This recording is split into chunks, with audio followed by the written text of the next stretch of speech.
So today is Election Day in Washington, and we have some important primary elections on the line. This morning, we're joined by Secretary of State Steve Hobbs. Good morning, Secretary Hobbs. Here we go. Good morning. Good to be here. Yes. Primary election day. And people might have been procrastinating. If they have yet to turn in their ballot, what are their options? They can still turn in their ballot, of course, today. Yes, but they got to turn it into a ballot box or their election center.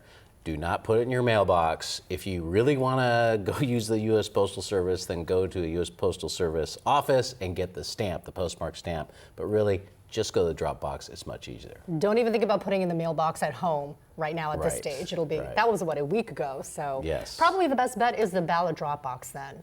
Oh, absolutely. Absolutely. There might be people who out there who are still questioning perhaps the security of some of these boxes. We've all seen the videos of them on fire, a couple years ago. So what can you do? Tell people and voters in terms of reassuring them that it's completely safe?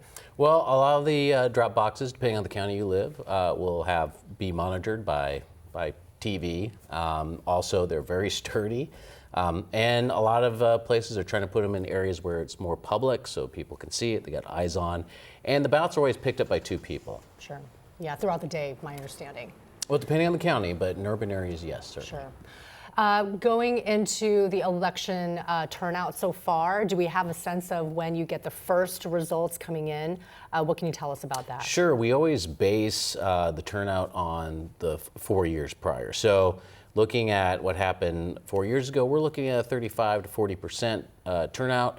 Unfortunately, the percentage is a little lower than it was 4 years ago at this particular time. And that's to be expected for a primary, perhaps? Yeah, it is always expected to be lower in the primary versus the general, though we have some really hot races replacing Newhouse and, of course, the 3rd Congressional District. We just mentioned those, and yes, you can still vote if you still have yet to. Obviously, today is Election Day. Put those ballots in if you still need to decide. Turning to the wildfires in the eastern part of the state, we have been covering the devastation all morning for the past few days. Thousands of people have been displaced by these wildfires.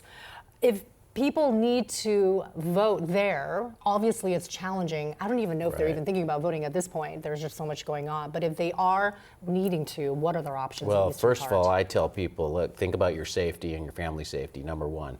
The voting part, look, here's the great thing about Washington State. You can put it in a drop box. You can go to the election center. If you lost your ballot, you can go to the election center. You can print out your ballot, fill it out, put it in a drop box. So you have options. Your voice is not silent during this tragic time. All right. Thank you, Secretary Hobbs. We so appreciate your time here and reminding us that you can still put your ballot in the box. So thanks so much. Yeah, thank you very much. Appreciate it.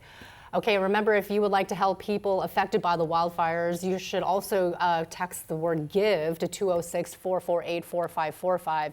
And again, a reminder, voters must have their ballots postmarked today, get that stamp, or dropped off in a ballot box by tonight at 8 o'clock.